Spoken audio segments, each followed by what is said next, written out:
overall, it's good. Yeah. It could be a lot better, but it could be a lot worse, especially when I talk to other peers in the industry. Yeah. So, we're sort of treading water, a bit of a holding pattern, waiting for things to improve. But overall, can't complain. Yeah. You mentioned to me just then, you're pretty busy at the moment, right? Super busy, but like the caveat to that is sometimes the wrong kind of busy. So wrong type of busy. What's the wrong type of busy? Well, the wrong type of busy is doing the work that's not really going in the direction where you ultimately want to end up. Yeah. So, right. Occupies headspace, occupies resources, and you're not putting that headspace and resources into the things that are going to move the needle in the direction that you actually want to end up in. Yeah, I get that. So, all the guys that I speak to, older and younger, they all fall into that, that situation, but it's just, I think the skill is just trying to minimize it. Is that a project at the moment that's sort of giving you grief? Yeah, that particular project, I sort of threw the kitchen sink at it. The classic case of the builder telling you, there's other competitors at a much lower price. You need to meet that, match that price. And you want to as well, like you want to look after it. Well, you want to, and then, obviously you got relationships with people. There's a certain level of trust. And then also there's a certain level of like, can I work out a better way to do this? Like sometimes you overestimate things or you pad things where you're like, you're trying to, you put pressure on yourself to improve your efficiency. Yeah, exactly right. Yeah. And then the problem is, it's all, a lot of that stuff's behind the curtains. You don't know what the actual figures are. You don't know what the caliber of that other company is. Yeah. And then, like I like to say to a lot of the people I speak to, you got too many clients wanting ginger beer prices. Yeah. But then they want the champagne service. Yeah. Yeah. And I actually said this to the builder the other day. How did he take that? Well,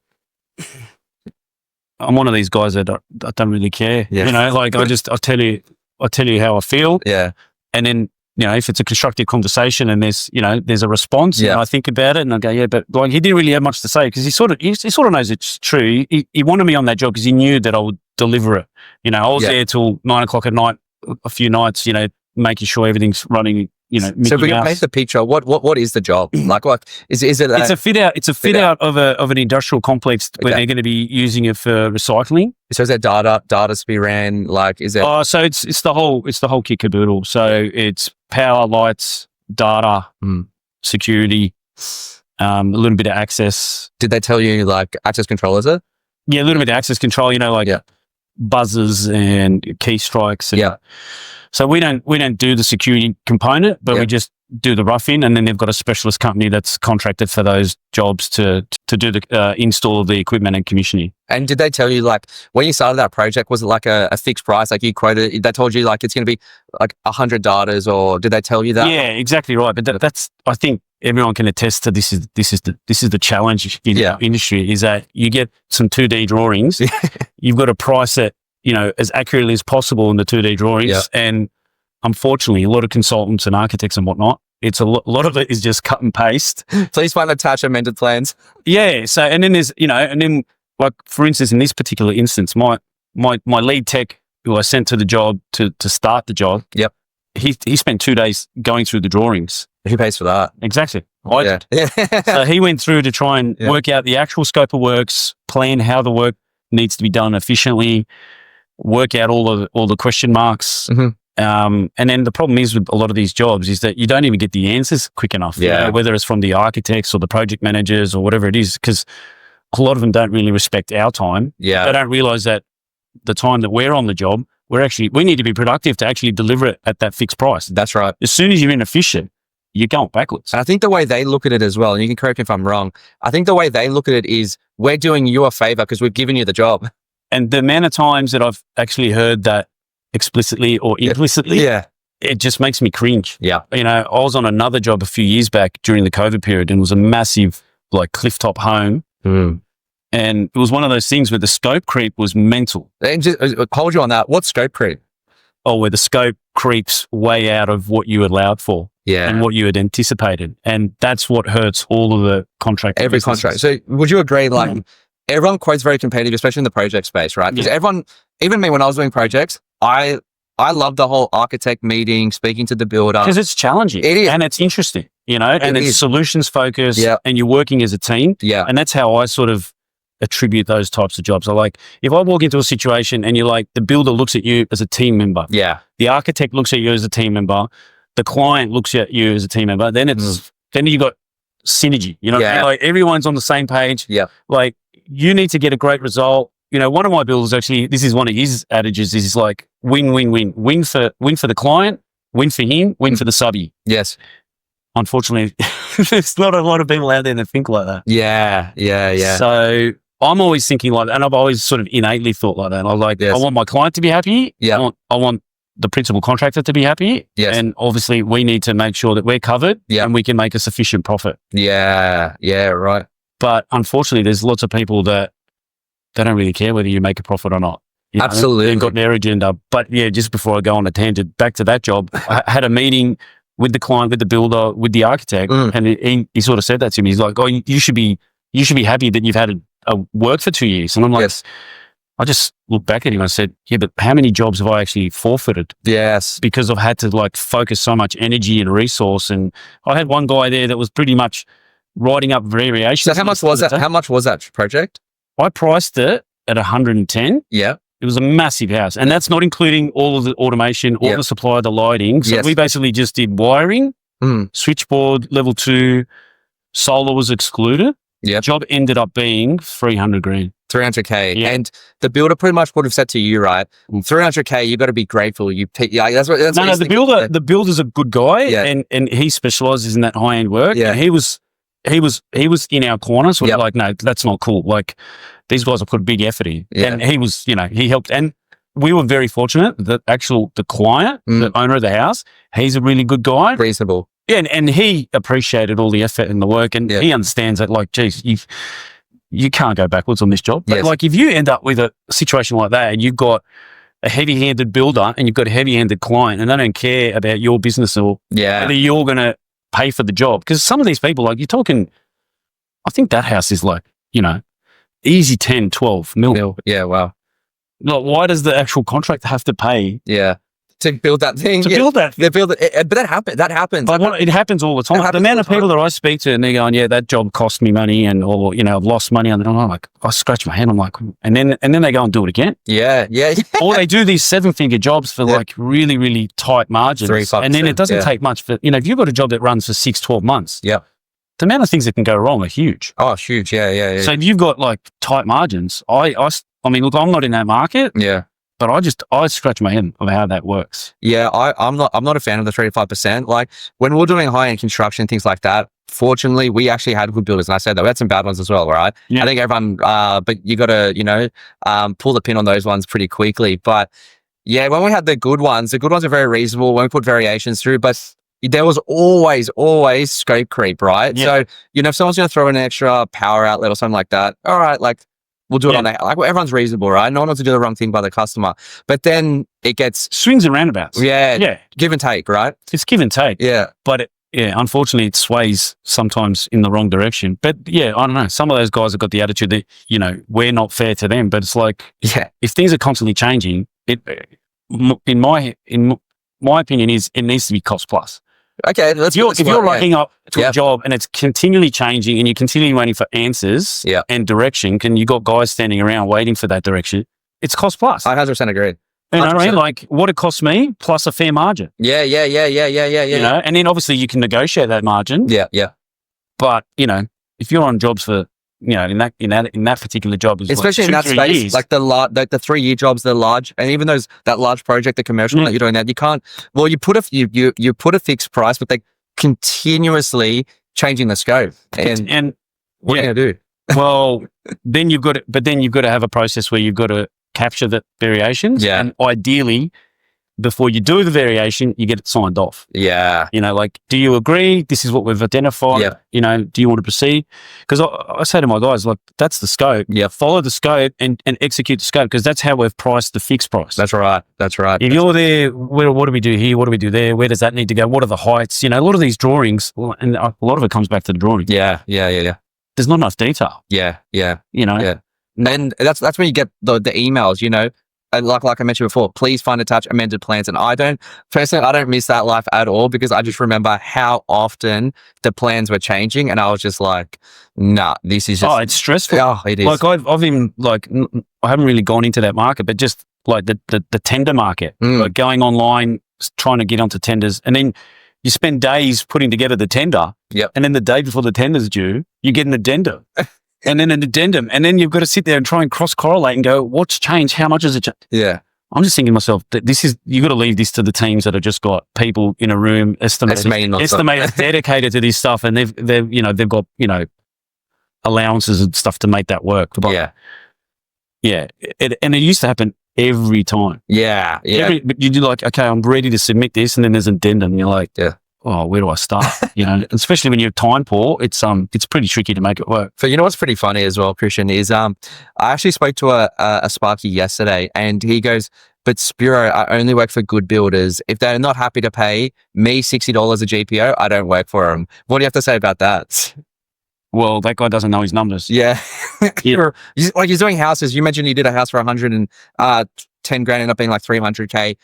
But it was a boutique sort of house. Oh, it was an architecturally, it was a complicated house. Yeah. Really complicated. But 12 grand for a single story 4-bedroom house, you're not making money, guys. And I think what they do is those sort of volume builders keep putting more, adding more, and they're keeping you, and you said it, right? Like that opportunity cost that you're on that 300K job, you're grateful for it, but at the same time, you're like, we could have made more in service or in other definitely spots, right? Yeah, no, definitely. Like the end result of that job, like it was a good job to be on. Yep.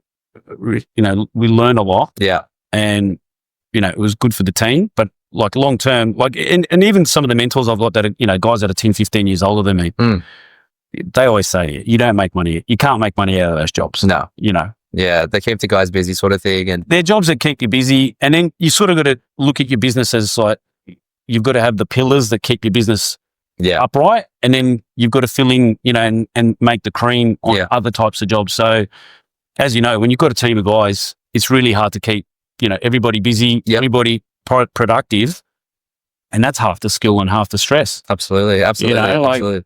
And if it's not giving you a return, what's the point? Like, all you're doing is you're just turning the wheels. Yeah. You're paying the tax man, you're generating something for the end user that they get value out of, but your business doesn't get value out of it. Absolutely. Absolutely. And let's explore that. So Christian, you're from Canberra originally? Yeah, I grew up in Canberra, yeah. Canberra? I did my apprenticeship up in Sydney. I left Canberra. Right. So I've been in Sydney longer than I was in Canberra. Right. So you don't miss Canberra? At the time, I moved up here when I was 19. Right. And I wasn't a fan of, like, it was just, I used to say to people, I'm sick of being on the roundabouts. Canberra's full of roundabouts, and it just felt like I was on a roundabout. Yeah. But there's still good friends down there, good memories. Going down there now as an adult with kids, you can sort of appreciate Canberra more. Like it's a bit of a bubble. Like lots of people call it a bubble. Like it's either you're in the public service down there, or you're a tradesman all the time. So, but no, look, it's a good place. It's very public service there. Is it? I don't know the actual numbers, but is it like 50% or 40%? I would say it's high. Yeah, that's what it's super high. It's an attractive career path because they get great entitlement. Yeah, they got flexi days. They got great super. Yeah, so it makes sense. Yes. But no, look, there's a lot of savvy people doing well down there, but it's just, I don't know. For me, it's too cold and there's no beach. Yeah. So that's why Sydney wins. Sydney's good. Yeah. Nice. And when you started your electrical business, did you go straight into, because you had a franchise, right? No, that was later in the piece. So I started, I went over, like I finished my apprenticeship and I went overseas for a few years and lived overseas and did the working holiday visa thing. Whereabouts? I was based mainly in London. Yeah. Like, I'd work sort of left Canberra for the cold, went to London. Then go traveling. Yeah. Oh, no, I was already in Sydney. Yeah. But then, I finished my time, and a girlfriend I had at the time, she went overseas. Yeah. So then I sort of went over to catch up with her, and then things didn't work out with her, but I stayed over there. Yep. And just basically worked and traveled. Yeah, nice. Well, it's close to Europe, right? It's my background's Croatian, so I was going back to Croatia every 6 months. Nice. And where do you go, VAR? yeah. My parents are from Split, so that's the hub to get to Hua. So no, it was awesome, man. Like worked hard and enjoyed myself. So love it. Yeah. A few self-Croatia. I've done self-Croatia. When was it? Would have been maybe 8 years ago, maybe 10 years ago, I did self-Croatia. And it was a pretty good went to market. I still haven't done that. I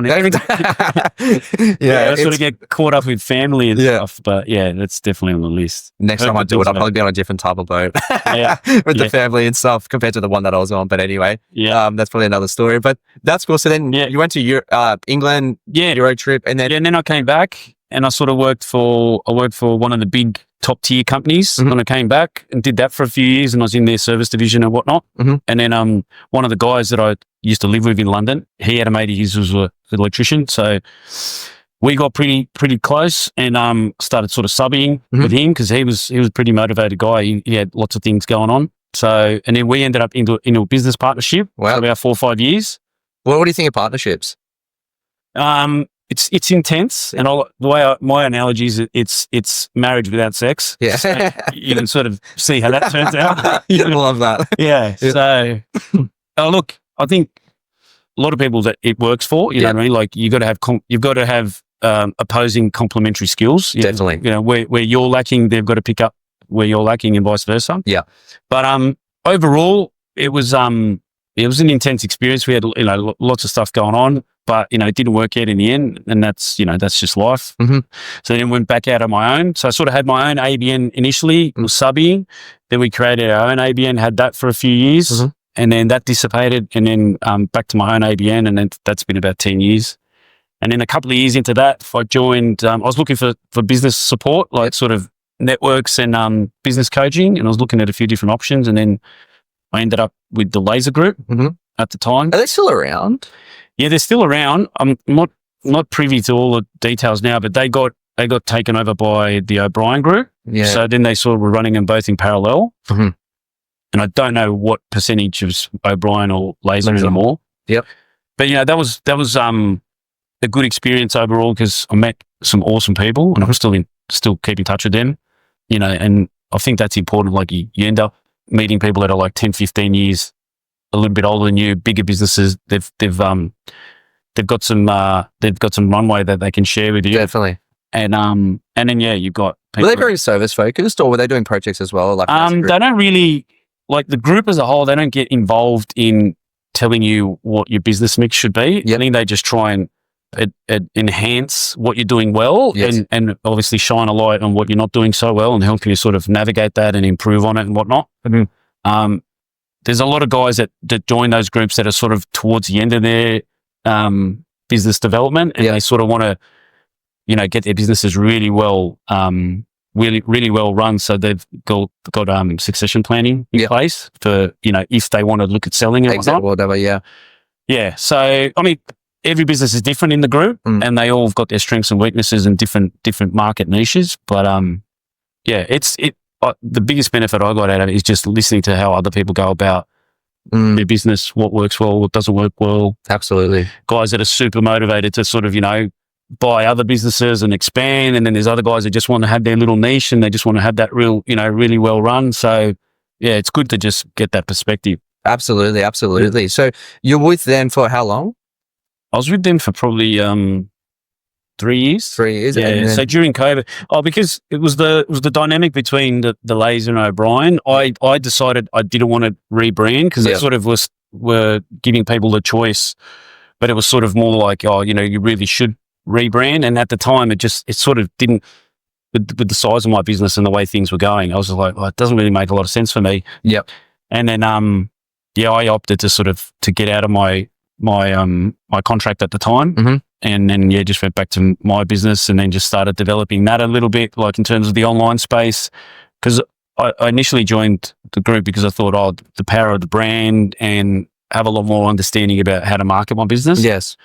And that didn't work out exactly how I'd hoped. So I thought, I'll just go back to my own brand. Yeah, absolutely. Absolutely. Yeah. And so then that's where I-Elec was born, I'm assuming? Oh, so I-Elec was even prior, like even before the business partnership, but it was sort of just the ABN was still active and just sitting there. And then I just reinvigorated it, got new branding, and then, and just kicked off from there. And you're doing, and I so Christian, you're doing like, and you still are doing a bit of everything, right? So a bit of residential construction, commercial construction. Yeah. So the way I sort of sum it up to people in the elevator pitch is that we do service and projects across residential and commercial. Yeah. So I'm also part of a B&I network. Yep. So I sort of tell people, because, a lot of people are going, well, what's too small, what's too big? So I sort of say, look, we'll go and change a PowerPoint. Yep. Or we'll do a complete building. Yeah. Fit out. Yep. So we sort of, and we're big enough to handle both decent sized jobs. Yeah. Nothing too crazy, because your risk sort of gets a bit out of hand. But then I love that you mentioned that. I want to hold up on that, because a lot of guys get excited when a big tender package or a big job goes there, gets put on their desk. Well, they think about the top line number. Yeah. And I think you said it in a podcast recently where I was listening to it. Someone was offering a small guy, like a small operator, like 200 units. Yeah. And the guy was super excited. And I think you asked him the questions like, but what's going to end up in your pocket? And, and I think what's the saying, like, revenue is vanity and profit is sanity. And cash is king. Yeah. It's all good and well, but how much is it going to end up in your pocket? Yeah. And when's it going to end up in your pocket? Because the cash flow risk is pretty big, especially with certain types of clients. But can you actually fund that as well? And can you fund it? Yeah. Yeah. I think people also don't have a good, most electricians don't have, because I come from wages, right, into business, and they don't have a good relationship with money. And this is what I say to people. Like, one of the first things that I like to train people is you must have a separate bank account for your company. Yeah. And that is not your money. So I'm surprised that that's even a question. I could say some things, but people spend the tax man's money, and they don't realize that they're going to have a tax obligation in a couple of months. Absolutely. I know people put it into other accounts because they might be like, and they're not used and they're not comfortable. Like, they're like, but there's $100,000 or $200,000 in my bank account, and it's just like, yeah, but that's not your money. That's the company's money, and you need that to fund the business. Like, I could spend $100,000. I could spend it pretty. You need working capital. You need working capital. You need at least 3 months of working capital. Yeah. And you don't want to get into the redraw. The overdraft. I've met lots of businesses that it's normal. They're just in an overdraft situation all the time. I'm like, wow, you're paying interest on money that you should already have in the bank from your other clients. And I just want to say that is not normal with our model. That is not normal. Maxing out credit cards, redraw, having overdrafts and stuff like that. That is not normal in the COD space. And with our model, because we're very big on cash flow, you must have it in the bank. But what I wanted to mention on that is with the money, it's like you're in charge of that money, but it's not yours. You know what I mean? And that's when people get, oh, but there's a big tax bill. And the reason why I mention that is that because to fund that job, you must have the cash. And it's like, well, you've landed this job, but can you actually afford to do the job? Yeah. You got this maybe tender package, but one of my, part of my ethos is never expand for a tender package. Yeah. The tender's here, gone tomorrow. Yeah. So, if anyone's got, more than 25% of your revenue, I'm very big on, I don't want anyone having by the balls. So if they've got more than 25%, you're in the danger zone. So, that's the way I look at it. But yeah, I 100% agree. The amount of electricians I've spoken to, and they're like, but I don't get interest if I have all that money there. Or I put it in my mortgage offset account, which I'm not going to get into if it's legal or not. Accountant's advice is needed. And I'm pretty sure every single accountant says a different thing. And to my knowledge, it's definitely not allowed. And I've spoken to many, many advisors about this. I'm not saying to do it or not to do it, but accountant's advice is needed. Yeah. But at the end of the day, you cannot put your company funds into your offset because you need to actually run your business from your company.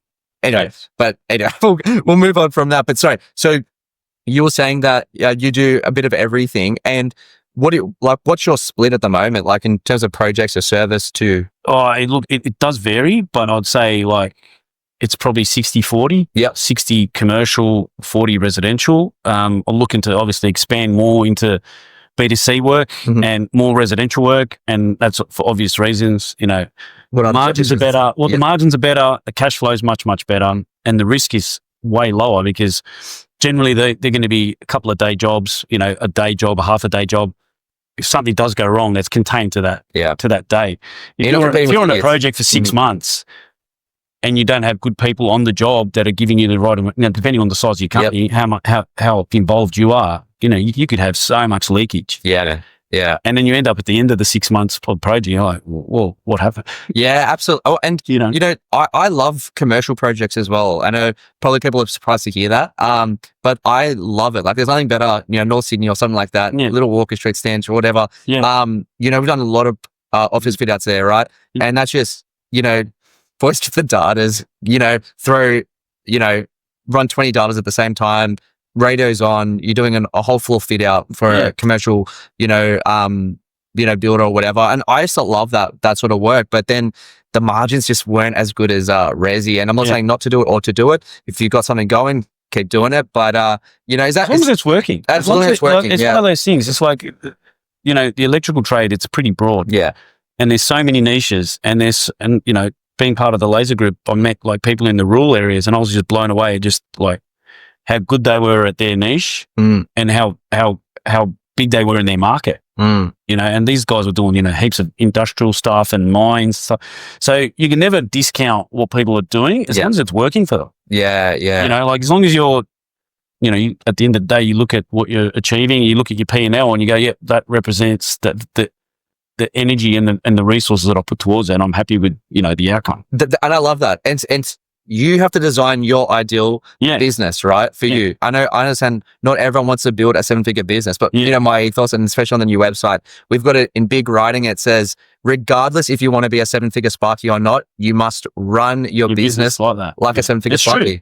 Right? It's true. It's 100% true. Because otherwise you're playing, time will run out. Yeah. And you see people, they go bankrupt, or the amount of guys in their 40s and 50s and 60s that I've spoken to, even 70s, they've got no super. Yeah. They've got no money. And that's the thing. A lot of these guys don't realize that they actually, to do the jobs at the level that they're doing them at, and the prices and the conditions, they're actually robbing from themselves. Yes. Yeah. Someone's paying for it. It's either the client's paying for it or you're paying for it. Yeah. Yeah. And that's what a lot of people probably need to ask themselves is like, long term, who's paying for it? If you're not paying yourself all the entitlements, like you hear some crazy stories about what people are doing out there, and you just think to yourself, these companies, they're obviously not paying their entitlements for the employees. And they're paying tax. Workers' comp, tax, all the rest of it. So, the client is getting a discounted figure, but they're using people that aren't, probably even licensed. But they're also those guys that are doing that and aren't understanding their numbers, aren't understanding their true business, the ins and outs of their business. The way I like to look at it, and it might sound very harsh, but they're actually ripping off their families.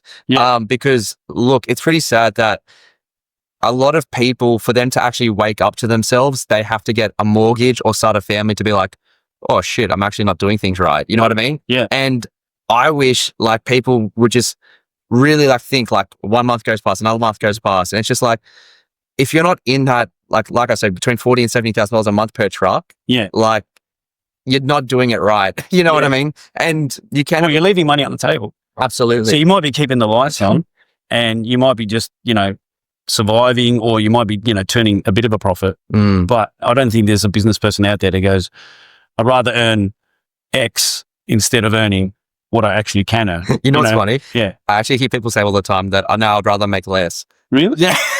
It's a shock. But it's just like, because for us, at 7-figure Sparky, how did you feel about the rebrand of 7-figure Sparky?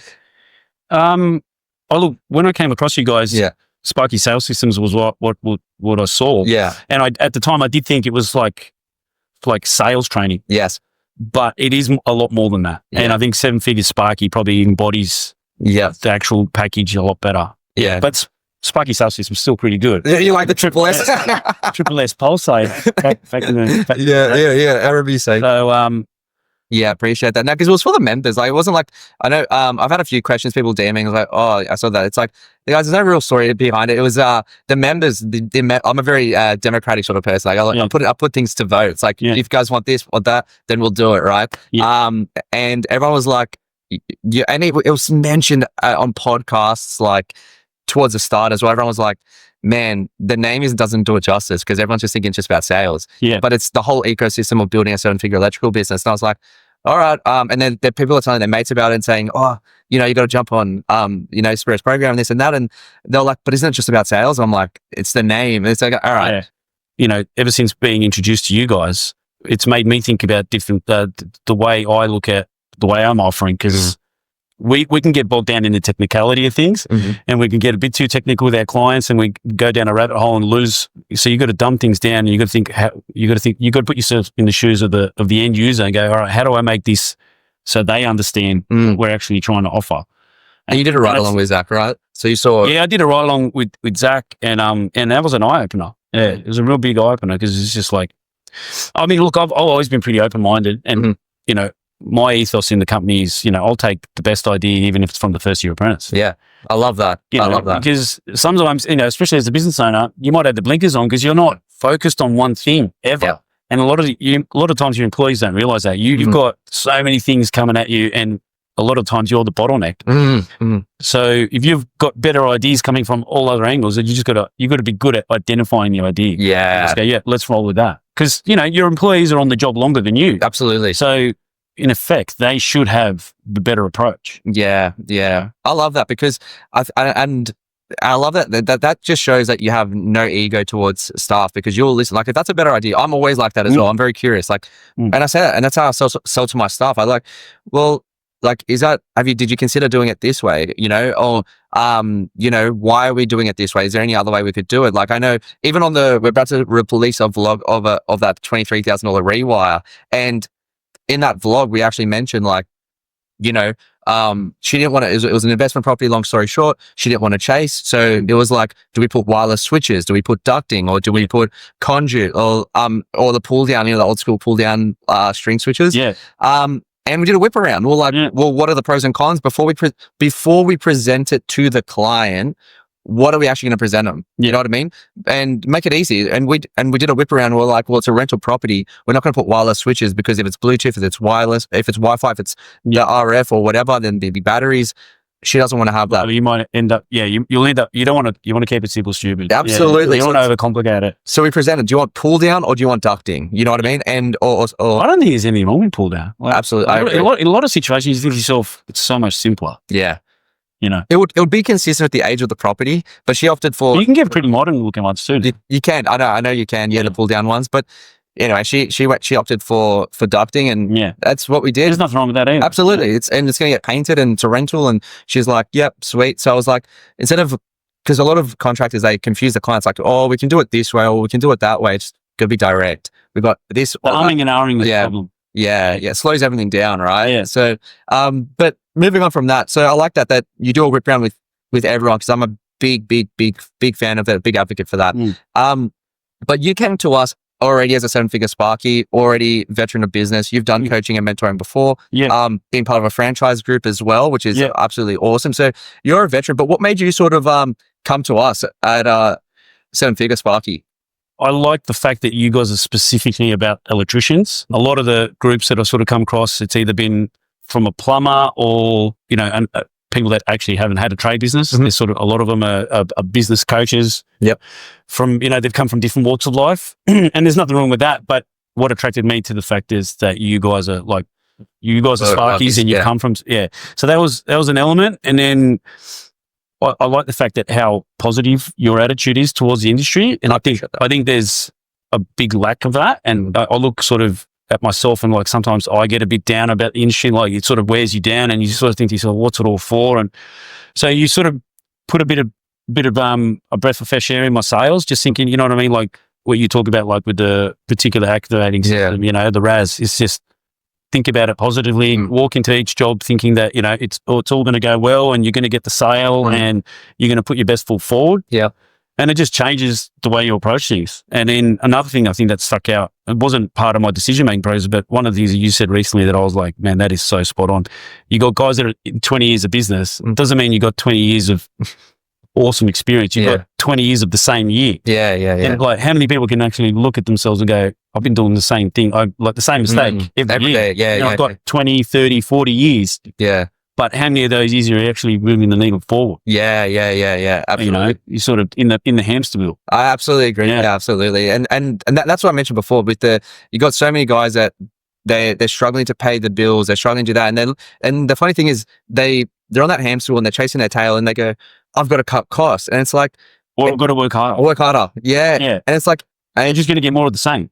But everything on your P&L statement should be looked at as an investment, not as a cost, right? Yeah. Because if you're paying for it, it should be in the benefit of the business to drive it forward. It should give you an ROI.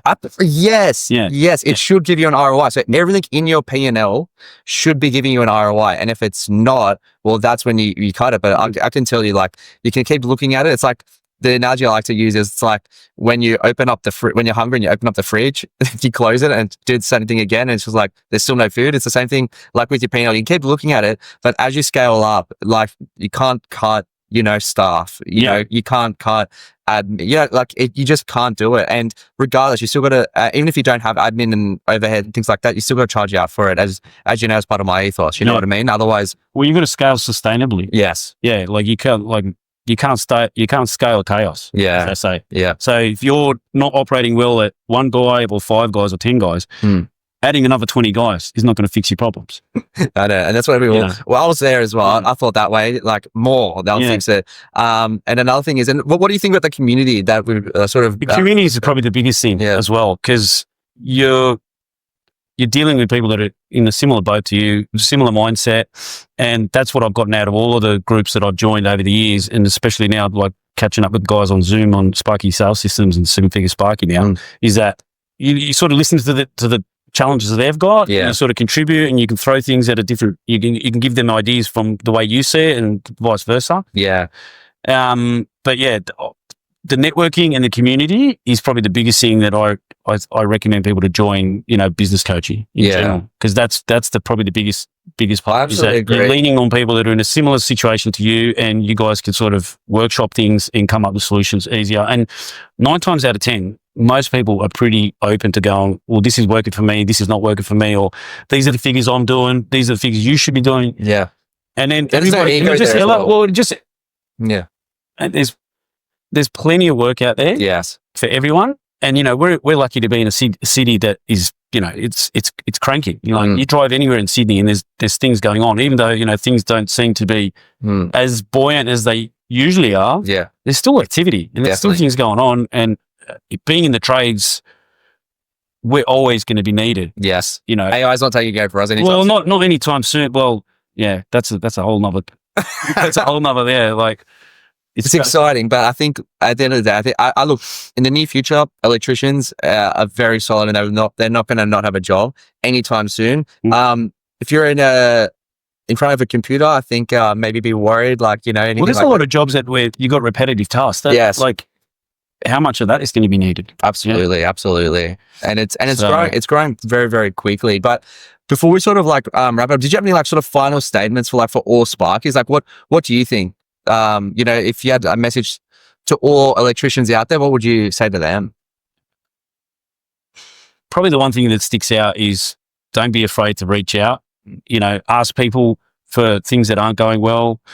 Don't be afraid to share what's going well, because there's plenty of work out there. And the more everyone sort of, I learned this when I was part of sort of the franchise group, is that, as a Sparky, you go to wholesalers, you see other Sparkies, or you go to a NICA meeting or whatnot, and people can be quite cagey. They don't want to tell you too much. They don't want to sort of answer any, almost like they're giving away their IP. Well, some electricians that have supercars, right?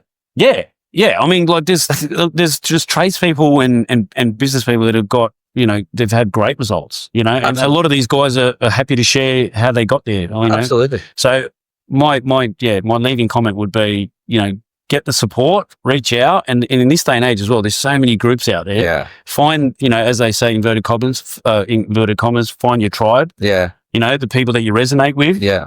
And then, and just continually improve. I like to tell my employees, just give me 1% improvement every day. I love that. And at the end of the year, you'll be 3 times better. Yeah. I absolutely. Just give me 1%. And if you fall in a hole, just try and work out a way not to fall in that hole. And that's for business, that's for employees, it's for anything, like problem solving. Just try and improve. I think a lot of contractors it's very easy to be in that, because you get kicked all, you get kicked all the time. Hard, man. It's hard. Yeah. And I don't think, number one, our employees really realize it. And a lot of the times your clients don't really realize just how hard it is to get a van in front of their house. Yeah. Just to get that van in front of that house, how much how much work, yeah, how many variables and how many moving parts there are to make that work. So. Absolutely. I think that's the thing, and I think the reality is there are electricians, you know, that are buying supercars. There are electricians that do have, you know, great houses, great family, great balance, great everything, and it's just like, if you're hanging around people that are saying, well, no, you can't charge more than $60 a PowerPoint. If you're hanging around people that are like, it won't work if you're charging more than $120 an hour, you might be speaking to the wrong. Well, you got to ask yourself, why is that person saying that to me? Yeah. What's behind that comment? Is it loaded? Yeah, it could be. It's because they're just pushing you down. Well, it could be also holding you down. Absolutely. And those, I think those forums on Facebook can be a bit troublesome as well, like those free ones, like the Electricians Q&A and all that, because it's just like, you get all of these opinions on there, and when you read them, you're like, that is such bad advice. And you just see so many people vibing with that advice, because it's like the bottom feeder advice. And it's just like, they're looking for the confirmation bias. Yes, that's right. That's right. They're looking for the answer that supports the way they think. That's right. Yes. And that's a dangerous thing if you're not aware of it. Yeah. Well, how would you get someone out of that? Because a lot of people will be like, there is no way you can hit more than $120. There's no way you can charge more than $6 a PowerPoint. Like, how would you? Well, I think you just got to take a look around. Yeah. Right? There's service companies out there in all of the different trades. Yeah. That are doing really, really good numbers. Yeah. And, you know, it comes back to, do you want to be able to train your staff? Yeah. Do you want to be able to take the time on the job to do the job properly, assess the job properly, provide the proper solution, and not only just a Band-Aid solution? Do you want to give the client, and don't make the decision for the client, which is something that I used to do wrong. You know, I'd be thinking, oh, you know, they're not going to want to pay for that. Or, you know, they want the quick fix. But we should just give them the option. Don't assume don't assume, and then just say, like, you know, do you want the long-term, you want, you know, good, better, or best solution? Yeah. You know? Do you want to give them the bare bones, or you want to give them the comprehensive package that's going to cover them for the next 5 to 10 years? And then by doing that, you put yourself in the best position to actually be their service provider for the long term. Absolutely. And I love that. And too many people make the decision for the customer, and then, you got to diagnose the person, then the problem. Well, let's be honest, to wrap it up. The guys that are undercharging or don't really know what it takes to actually run a business, you know, as a Sparky, as a tradesman, you go to jobs, you go to buildings, you go to houses, you pull back the curtains, you open up the switchboard, you pull back a PowerPoint, and you just go, was this even a tradesman that did this work? Yeah. And that's the guy that's undercharging. He's not even thinking about the job he's on. He's thinking about the next job he needs to get to actually try and think he's making money. Chasing his tail. But if you're actually doing things properly, you're doing things to the standard, you're doing things best practice, and you actually, I say to all my guys, I say, when you walk away from a job, can you actually say that, you know, a professional electrician did that? You know, you looked at it and you go, yeah, I'm proud of that. I'll put my name to that.